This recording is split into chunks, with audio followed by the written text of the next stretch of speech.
living beings that are indigenous to this land. We acknowledge this in the spirit of solidarity and a respect for our shared existence on this planet. All right, our session now is titled Climate Expressions, Forging Unique Connections with Nature, and who better than this a wonderful panel that we have here with their diverse experience. I'm going to introduce our moderator, who will then take it away. Our moderator is the one and only Bijal Vachharajani.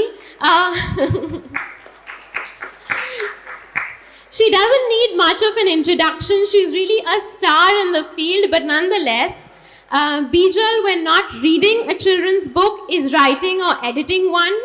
She's the author of multiple planet-friendly books called Cloud Called Bhura, Savi and the Memory Keeper, both of which won her the Author Award, and When Fairyland Lost Its Magic, which won the Kalinga Award. One of India's first and finest climate fiction writers for children, she's now a climate warrior. And I have to say that while her writing is for children, I've had the lovely pleasure of reading her works, and I'm not quite a child, but it was utterly delightful, and I recommend it to all of you who are young at heart. Thank you, Bijal, for leading this session, and the floor is yours. Thank you so much. Okay, first, can we have a big hand for our organizers, Ruby and Shreyas? Thank you so much for everything you do. And really, thank you, Hyderabad Lit Fest, for platforming the work that this amazing panel does. And it's giving me great pleasure to introduce the two of you. So first, Ahtushi Deshpande is a travel journalist and one of India's top photographers, recognized by the India Photo Archive Foundation in 2022. Her work has appeared in National Geographic Traveler, Geo, Marie Claire and Outlook Traveler. She has curated 3 solo exhibitions: Therefore I Climb, The Color of My Cancer, and Speaking Stones, Rock Art of Ladakh, recently showcased in Paris. Welcome, Ahtushi. Rishiraj Kulkarni is an independent artist who began playing the tabla nearly 20 years back. He just told me how old he is, and which is why that exclamation. And received guidance from none other than the greats Ustad Zakir Hussain and Pandit Yogesh Samsi. An alumnus of A.R. Rahman's KM Music Conservatory and Middlesex University in London, he plays a number of unique instruments and performs with artists across art forms such as illustrators, painters, poets, singers, ballet dancers, Western classical orchestras, Indian musicians across Europe and India. Welcome, Rishiraj. Can we have a big round of applause for that episode? Thank you. You know, this is something I think a lot about. Words. Well, my job is as an editor, as a writer. That's what I engage with. And the 3 words that I was thinking about today morning: kingfisher, not the bear; otter, heron. They're words I love the sound of. Just when you say them, they just feel so good in your tongue. Yet, these are the words that are disappearing from our lexicon, our memories, and our everyday. Robert Macfarlane, in his book Landmarks, he writes about this loss of nature in our lexicon. That these nature words he found were being axed from young people's dictionary, and they were being replaced by technological ones. And through his many writing, he brings back the magic of nature. And I think that's very much what the two of you do. You know, you've taken your own paths through music, and in your case, so many different ways have led you to this one point, through photography, through hiking, through stories, all of that. You've come to this point of your work sharing what we were discussing before, which Irvi was talking about the term biophilia, which is basically our belief that humans love nature infinitely, and that that love is actually hardwired within us. And you know, I've always felt that arts and culture is that one link that helps keep nature alive in us in many ways. So I'm going to start with you, Ahtushi. What led you to this journey? I know you've climbed many mountains to do this. right? And to get to this point. So tell us about your journey. Where did it start? Since my early 20s, I've done over 50 treks in the Himalayas. And like you rightly said, I think it's the call of the wild. It's a natural instinct that we all have, that we are drawn towards nature because, we do come from nature. I mean, today we've got so over civilized and we are so embedded in the growth story that we have forgotten our origins. And somewhere along the way, I think it was a natural progression amongst all those treks when I came across this ancient rock art in Ladakh to have this desire to document it, because these were ancient imprints left by society, people who were very much embedded and enamored, and who put nature on a pedestal. In this art, humans are marginal; they are mostly absent.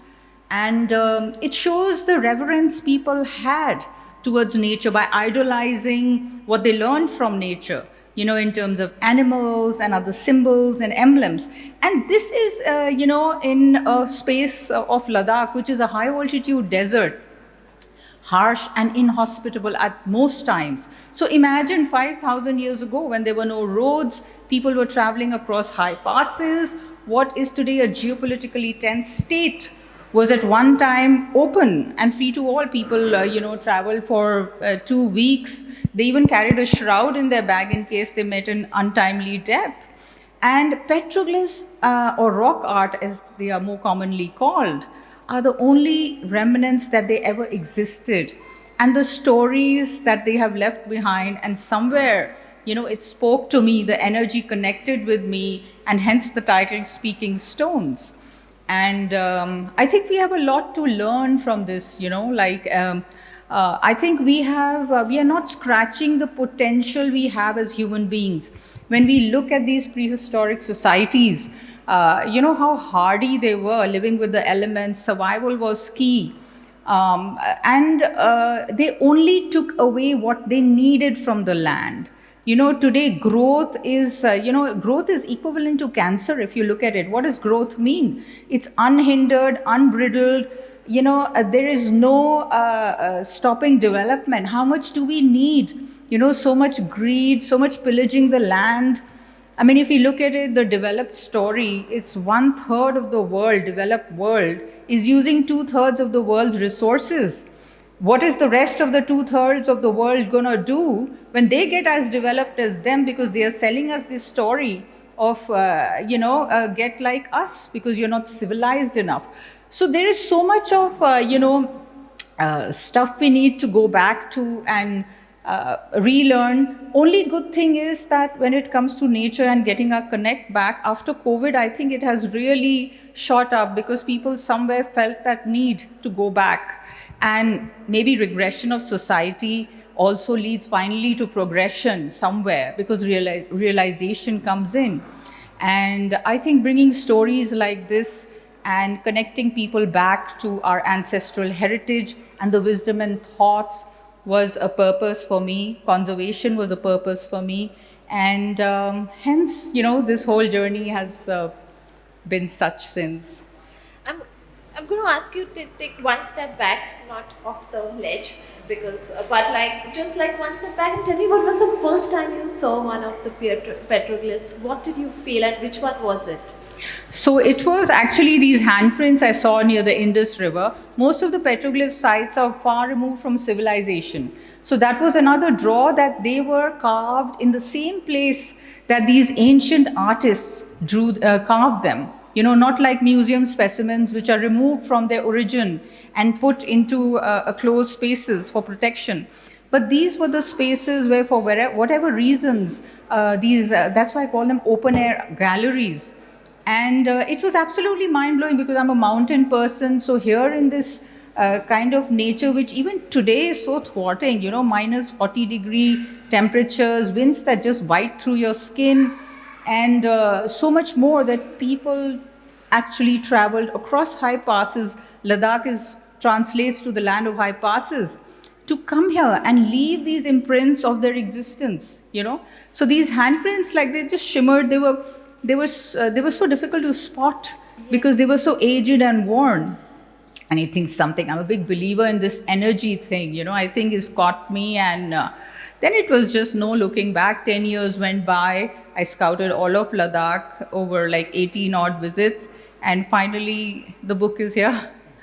Yeah, I mean, I think open air gallery, just such a great way of describing the art which was not behind these gated glass places which are not accessible. Yes, This is yes. everyone's art, it's our history. Right, right. And talking of that, Rishiraj, we were just talking before we started this panel about how you grew up with nature and music, and that has led you to doing all the amazing work you do. So tell us a little bit about your childhood, your schooling, which you were telling about, and how the two chords in that sense, I'm terrible with music lexicon, came together, music and nature. Hello everyone. Wow, it's too loud. Can you hear me now? Okay. I'm always used to having the mic very far away, now it's too close. So,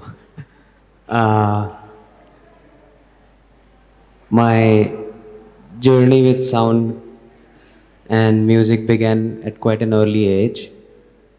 I grew up quite a lot in nature. My school was and still is on top of a mountain with river flowing on three sides and the valley, and through the valley a single road comes to the school. My school is called Sayadri School by the Krishnamurti Foundation, and I spent quite a lot of time of my childhood with nature, playing with delicate and subtle sounds, like putting your ear to the trunk of a tree and you can actually hear the water go up. And sounds like, you know, when an ant walks on dried leaves, you can hear the crunch. And being exposed to these very delicate sounds from a young age, I like to believe that the sensitivity of listening to these sounds kind of grew and attracted me over the years. And so I spent some time, even today, last I did was last night another recording where I'm very much inclined towards recording subtle sounds from nature, such as the rustling of the leaves, or the crackling in the bonfire, or the sound of rain when it falls on different surfaces. When rain falls on stone, and when rain falls on grass, and when rain falls on wood, are three different sounds. Have any of you heard it before? Have you heard the sounds of rain on different surfaces? Not the sound of rain, sound of the rain falling on the surface. Yeah? And along with this journey, then when I started playing musical instruments, because from a young age, we would have a mehfil and baithak in our home, where my grandfather had a very strict rule that all the kids have to sleep in the afternoon for how many hours you wanted. You can choose to skip your school and college, and the mehfil starts at 10 at night. So before you sit, all the kids have to sit in the first row. Before sitting, go to the loo how many more times you want, because once you sit, you're not getting up. So when you sit down, you don't get up and you don't yawn. And the mehfils would start at 10 at night and would end at somewhere around 4 or 5 in the morning, depending on the artists. And we had an absolute privilege of having artists like Ustad Zakir Hussain, Pandit Bhimsen Joshi, Kumar Gandharva, Jitendra Abhisheki, Shiv Kumar Sharma, and very big legends. And as kids, we did not know, just like them. So our we have 3 kids here. And my grandfather said, I'm never going to ask you if you ever understood anything. Just be. And just experience. And through that, sensitivity towards sound and instruments began. And my inclination happened a bit more towards handmade musical instruments over the years. Firstly, I want to tell you that Enid Blyton had nothing on Midnight Feast after what you've described. So, while you were talking about the way rain falls on grass or on leaves, and it just, I have lots of children's book people in the audience, and I think it just sounded like a picture book. It sounded like poetry, so that was really lovely. I was listening to your videos, and you should really go look at his work online. He's got a lot of videos up. He's got albums on all the channels that you can listen to music on. One of the things was that music has always been, we were talking about this in the morning with Bittu Sejal about how nature is the real magic in our life. And at one point of time, Professor Dumbledore in the Harry Potter series says about how music is, magic. Yet that magic is being turned down. The music of nature, the sound of nature. Studies are increasingly showing us just how, noise is shutting nature from us. I used to, when I was a child, I would walk home at 6 p.m. I could hear the birds going home, and it was so loud. Or you would be, and I think as you were talking about during the lockdown, we all started hearing bird sound, and we know that there's a mute button that's somewhere being hit, or there's a constant lowering of the volume when it comes to natural sounds. How do you see your music helping bring people closer to natural sounds? I think for me it's more of a journey of my own. What happens to the listener is their consequence. I am only responsible for my own. And this is my journey. And if it does something to someone else, it's their consequence. It's like if I cook a dish for you right now, I made it with all of my heart. I like it. It's your perspective on it if you like it or not.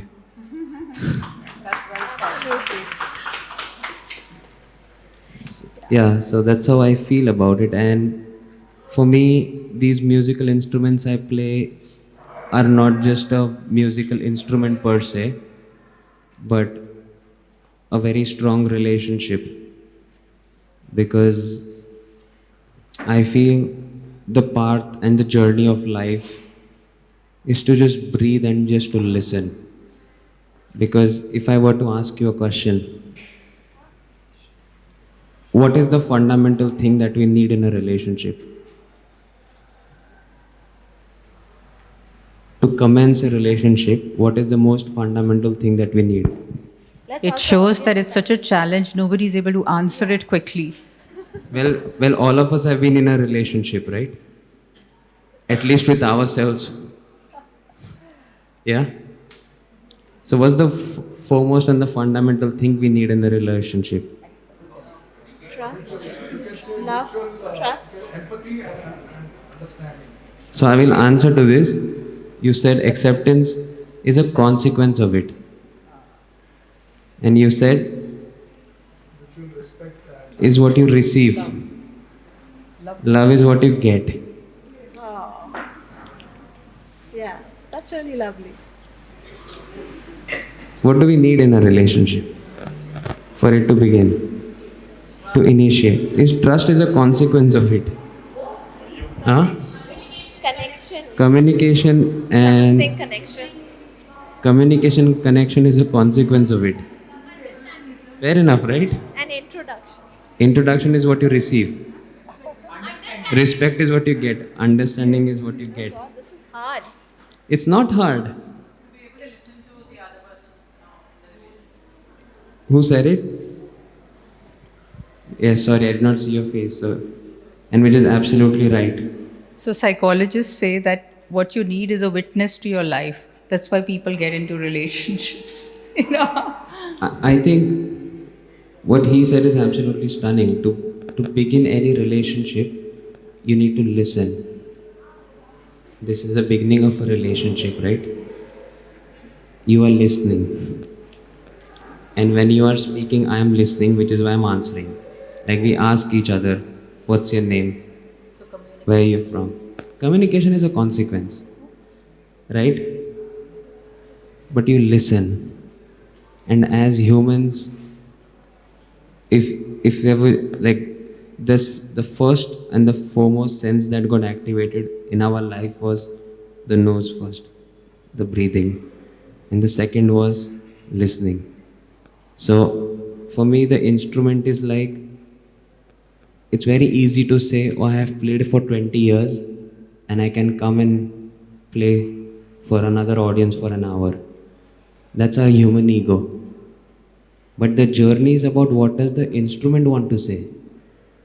Do we as humans have the capacity to understand their story? Because I very strongly feel that humans are purely a medium for the instruments to speak. It's their journey. For us to speak to one another, the medium is air. Yes? For us to communicate, there is air. So, when an instrument is there, if I impose all of my thought onto it, that let's do this, and when we think that it goes wrong, it's because we don't want to see what that relationship wants to tell us. So it's not just picking up an instrument and saying, hey, let's go and play. But what is their journey? What is its significance as an instrument? I think everyone's going to go back and think about this whole term listening all over again. Which is what I haven't researched a lot into this, but in English, we all are called as human beings. Yes? Human be. If you are being. And to be, you just need two things. Breathe, and you don't see my ears, it's there. But to listen. I'm going to use that the next time I'm talking to my manager and saying, you need to listen to me. So, don't tell him, okay? Ahtushi, you know, we were talking about this over email, about your book and how it's been a finalist for the really, really prestigious Banff Mountain Book Award, right? And you feel very strongly about this, about the responsibility of an artist to create focus on fostering such meaningful dialogues which happen around this shortlist. Do you want to chat about it a little bit? Well, I have nothing much to say about the shortlist. It's an honor, and that's great. It brings focus to the subject and hopefully to conservation, so that's even better. And definitely, it helps protect, because all publicity towards something that's dying or it's depleting or it's being pillaged or broken down for development needs, it helps people wake up. So I'm very happy to say that it's brought enough attention that people have woken up to start preserving these sites. Otherwise, it's at the bottom of the heritage food chain. We are interested in palaces and buildings and, everything closer.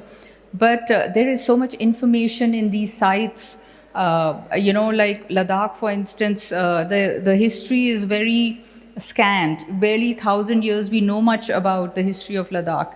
And a lot of these sites, including inscriptions, via stylistic analysis, now they are showing how all the way into far off Central Asia, Taklamakan, beyond Siberia, that trade and migratory routes have existed. So a lot of connection to history, heritage, and I think most importantly, it shows in the current day scenario and in context with the topic of discussion today, that how connected we were to the earth. We've made our matchbox existences, in cities that, forests and all these things have become very distanced to us. In fact, even in psychology, sometimes they say that if someone is very sick, if they start tilling the land, If they get their hands down and dirty and start working with the mud, it's very healing. The 5 elements that are there in us, that's what we constitute. We are constituted of. And from the animal world, even from Ladakh, there is so much to learn from. Even today, Ladakh is a very good model of sustainability. It's got far more tourism and development has come in recent times. But the nomads in Ladakh, the reason that they are nomads and they move from place to place is not because they are fond of, just moving to different places, but it's so that they can give the land time to rejuvenate back. So they will, graze their cattle there for a month and then they'll move. Water, everything are scarce resources. So they have accordingly used that, and it's a great we still have these living models. They haven't really become ancient. So there's so much of learning from there. There's so much of learning from our past to connect back to the wisdom that we've had. In fact, Pablo Picasso, when he visited the Altamira caves in Spain, his reaction was, beyond Altamira, all is decadence. What have we really created? Which actually brings us to the question, to question us, whether we have really evolved from simple beginnings to more complex forms. Today we think we are we are technologically very savvy and very advanced, but somewhere there's also so much stress in society. So what is the imbalance? I think we have to go back to nature. We have to go back to ancient wisdom, which is still accessible to us. We have it all. And to, get our roots strong again. I have to ask, you said you visited Ladakh over 18 times. Yes. In working on this book and otherwise. What is your thought on Three Idiots ending scene? Well, it suddenly definitely brought a way too much rush to Ladakh. Right? It was a pretty isolated place. And it's fine, everybody has a right to enjoy a beautiful space. But it's also a very delicate, the area. It doesn't have the capacity to handle so much. So the way the kind of development and everything is happening today is taking its toll as well. So what can I say about movies, really? It's one of those paradoxes, right? Like with something like this, you do see that there is a lot of people are constantly going to Ladakh, and in many ways they're coming away, taking all of this knowledge. And then this is what Bittu was saying in the morning. He said he asked Fateh Singh Rathore in Ranthambore Singh, what can I do? And he said, you go back home now, party, then come back next year. The next year you come in again and ask me and say, what can I do? And then you go back, party, and then come back next year. And so somewhere that sort of tourism, which has become about understanding responsible, sustainable living, seems also, it's almost extractive like mining sometimes. Do you think there's space for reciprocity in this for even the locals? Because right now it just kind of always feels constantly extractive with the kind of tourism that's happening, which is over and beyond what anyone imagined. Yeah, I think, responsible tourism is coming up in a big way. And it's only here to stay. We are, as a world, as a society, waking up to a lot of green initiatives. So it would be very unfair to say that it's a hopeless situation. And people are getting more aware. We are having more conversations like this. People will hopefully walk back, and every little bit that we can do. Like the other day I was in Bangalore and, I used the smart cab and I got a message, you saved 2.6 kilograms of carbon dioxide from going into the atmosphere. It was great, so even little bit, so many things we can do, and we must believe that every small effort, if everybody thinks like that, it's a revolution. That's how revolutions start. So thinking that it's a terrible situation, we are in, we've just landed up in such a mess, is not the way, because there's always hope, there's always transformation, things are moving around. Nature has a way of also coming back, and nature also rejuvenates, beautifully. So we just have to give it that chance. And I think responsible tourism initiatives are doing that to some extent. Just more and more awareness about, leave nothing but footprints and take only photographs, kind of a rhetoric. And be respectful to local cultures, traditions. I think we are so, travel is also being, in some ways, even though I'm a travel journalist and all that, you're happier in a different situation than the one you are in right now, So you need to bring that, we need to be more settled and at peace with ourselves, maybe listen to more of his music and connect with those sounds more. And I think if as human beings we are internally at peace, more settled, like the whole mindfulness and evolution, we will not destroy, we will not pillage, we will be more sensitive.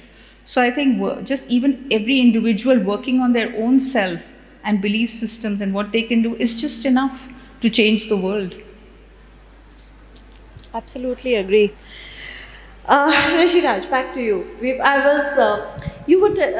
were talking about this musical enterprise that you've started, and it's called Swan.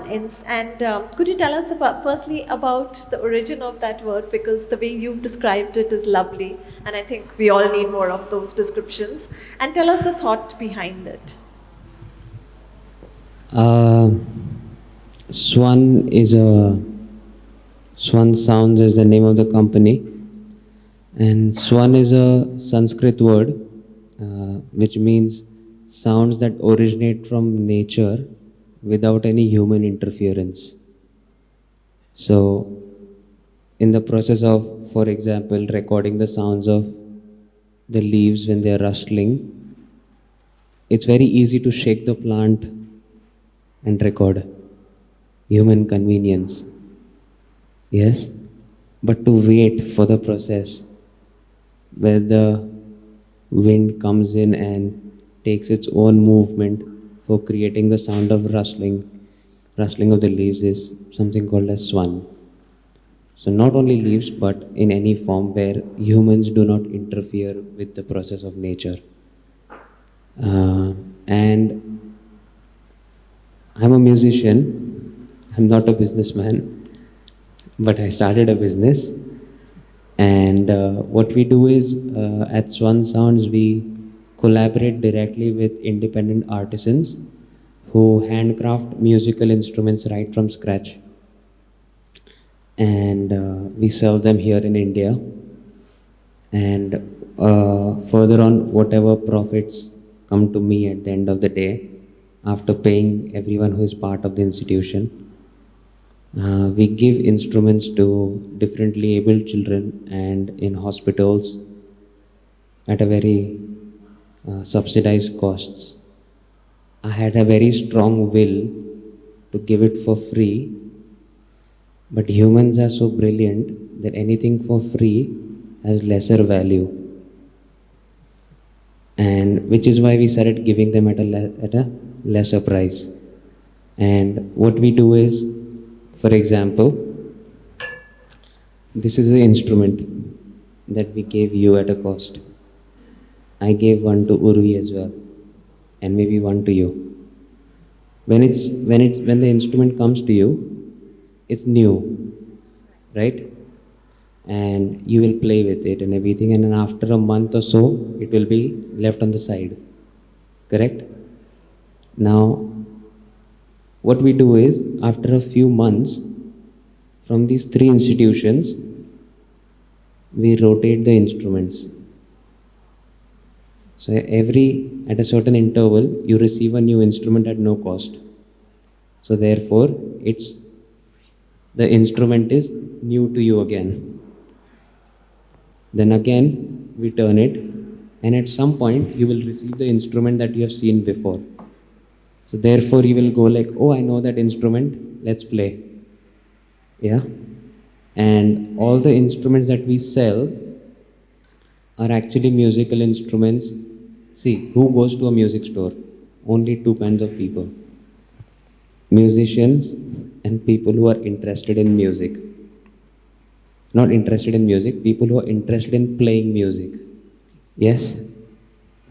So now, wind chimes are essentially random lengths of poles that create a sound, correct? Now I have a question for you. At your home, do you know a sound of a certain door creaking or a particular window? Or you're not looking, but in the kitchen a spoon falls. You know it's a spoon and not a plate. Do you all know this? So I have a question. Did you sit and memorize? No, right? So now, instead of listening to these random lengths of pole that create sound with the trigger of the wind, which are the wind chimes, this beautiful couple in the south of France thought about creating musically tuned wind chimes. So each wind chime is tuned to a particular musical scale. So therefore, if you hang that wind chime, or rather I should say if you play the wind chime, it's musically tuned. So it fits well with music, whatever scale you're going to be playing in. But on the other hand, it can also be used as an artifact. So if you hang it in your window, by wind, which is subconsciously, the sound will get triggered, correct? You will hear it on and off, right? In different volumes. So the intention is this, that if humans have the capacity to memorize and learn sounds, so instead of memorizing these random sounds subconsciously of a plate or of a window or a door, if you heard tuned musical sounds, your understanding of music over time will increase. So they're very beautiful chimes, and then we work with them we use them in the hospitals. So I'm not a doctor, but I definitely know this. If this is doing good, this can function better. That much I'm pretty sure about.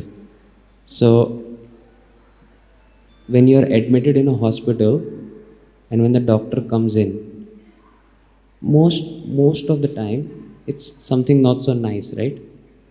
That you're going to hear. But what we did was, behind the doors on the door lock that was there, we hung the wind chimes. So every time when the door opens, a pleasant sound is triggered, therefore giving you a positive outlook as a consequence to the situation that you're going to encounter. So imagine this, how sound plays a difference. You're in a city which is very loud and you're watching a sunset, and the same sunset, if you're watching at a place where you're on top of a mountain with no sound around you and just the birds, is there a difference with your receptivity? That's what sound does.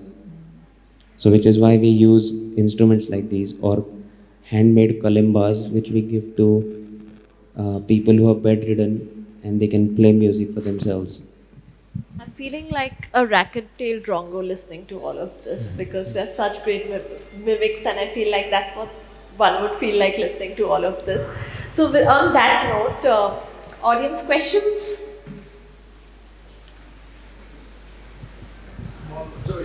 Yes, please. You were saying that a human being can be identified like listening, and breathing and listening is what you said. You said human being. But animals also have the same, they also breathe, they also listen. No? In fact, they're better listeners. Human beings are such that we find difficult to handle one person in life, and we are trying to change the entire world. I think the only person that we should be responsible for and we know the most is ourselves. We spend our entire lifetime trying to fix this. So to receive inspiration is one thing, but to be able to do is something I think we should just practice on ourselves rather than trying to impose it on someone else, Like what she correctly said, the fact that if you want to make change in this world, you got to start by yourself first. Rest is a consequence. In fact, it's interesting because I'll just add a little thing is that roots of art, like he also mentioned, that all things that have been invented by mankind find their roots in nature. Every color invented today is found in nature first. Human beings don't have the capacity, as we might think, to be able to, in isolation, imagine and create things. We need context. That's why we have this thing of getting educated, so that we just know better to create something more from that. And similarly, all sounds, like he was giving such beautiful examples, all emanate in nature. And, as we keep going back, that's where even I was meeting a doctor the other day, and he was saying, my dad used to say that if you have a problem, go back to nature. So even science and, everybody is coming to because there's something going awry. Then where do we need to go back? We need to go back to our roots. And animals have instinct. Human beings have, so therefore they survive by the instincts alone. They are much more powerful. Whereas we have this monkey mind, which is often we are never even there in a situation. We are rarely present. We are just rustled up in that activity. So therefore they have a deeper connection, because that's their survival mechanism. I loved your description of the various kinds of sounds that you observed while growing up. My daughter also went to Sayadri, Python Hill, etc. So that's all. Small world. Small world. It is, yes. The question I have for you is, you talked about listening to nature, but there's also an internal rhythm and music and energy within. Any thoughts on that?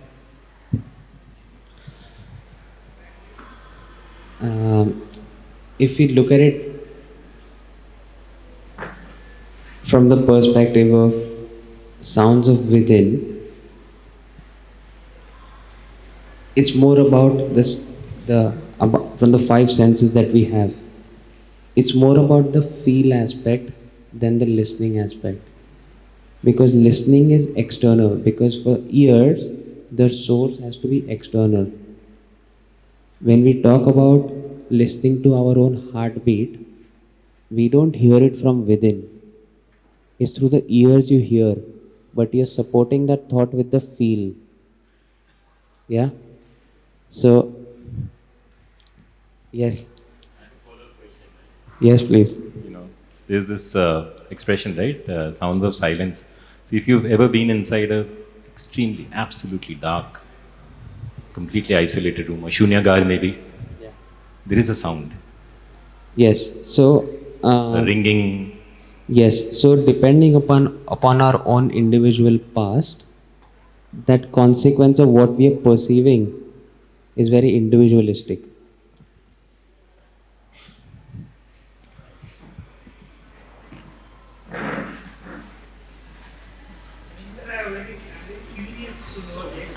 Hello, I just had a question, or rather, I want to seek your opinion on something. There's like a growing need to accessorize nature. For example, I come from a place where there is more cement than trees. And when there are a few trees, I'm very emotionally connected to them.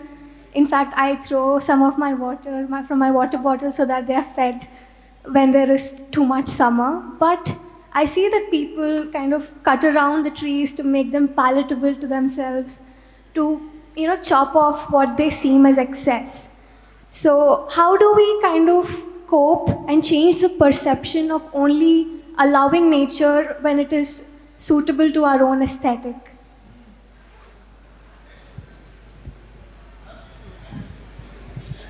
Well, I really don't know how to answer that. How we allow nature to suit it to our own aesthetic. We cut around from that. But I think just the awareness that what it's giving us in return. I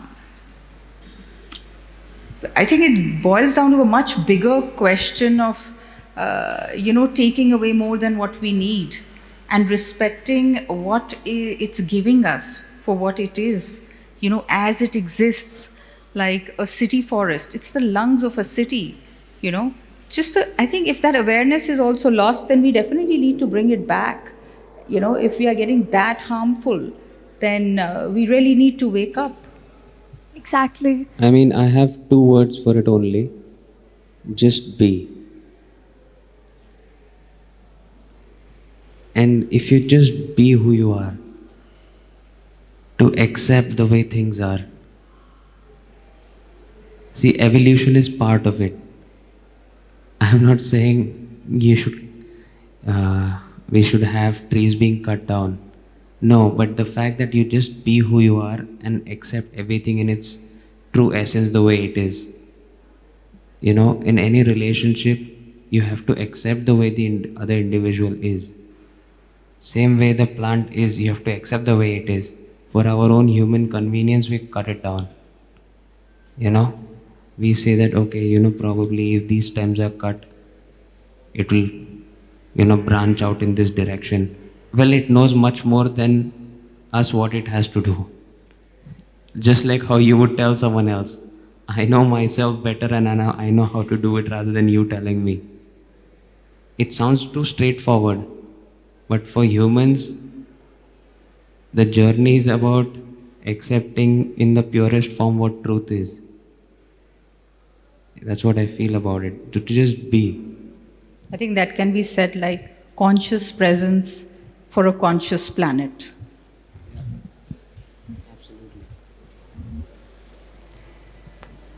My question is to Ahtushi. Ma'am, as a travel journalist, I'm a journalist and news anchor myself. And my question to you is, even though I like journalism more, news anchoring in a studio is much easier on your health, on your well-being. It's easier to be with your family. So how do you tackle the challenges of travel journalism? Because it's something I've always wanted to do, but could never muster the courage to, leave things behind and be on my own way. So how did you make peace with that when you were starting initially? I think maybe the people around me were rather happy to have me go away, maybe. No, just joking. But I think it just called me. It was just a calling. I went on my first trek when I was 21. And I came back with legs shaking. I was just so enamored by the wilderness. There was just a connect I couldn't shake off, and then there was no stopping. And I think when we surrender to what we desire and what our heart's calling is, the paths also open out in beautiful ways. In some ways, like he's saying, accept what you are. There's no harm in being the way you are, and paths open. So we have to put the fear aside. It's always fear that holds us down in everything. Even the stress that we carry today is because we are fearing whether we will be successful or not, or what tomorrow brings, and so many other things. We're not really, everything is projected towards the outside. What will somebody think, or, whatever else. So it just came naturally and it just flowed. And, as a woman, in fact, I have done solo hikes in the Himalayas, and I'm very happy to say that I have never faced human or natural challenges, from nature. So it's, I think, shrug off those fears. What's there to fear? There is nothing to fear. I think sometimes I tell people the city is a more scary place. I have these guides and who I take in the mountains. They will put their life on the line if something would happen to me to get me out of a situation. They're so much more God-fearing. Because they're so connected, with nature and the planet. They know how to be. Therefore, they also, they are better beings. So there's no fear. I think I fear the cities more. Oh, always, yes. That's all we have time for now. But I do want to say on closing is, I was recently reading Wendell Berry, and he quotes Gary Snyder, and in which he says, stop somewhere. I added the word just.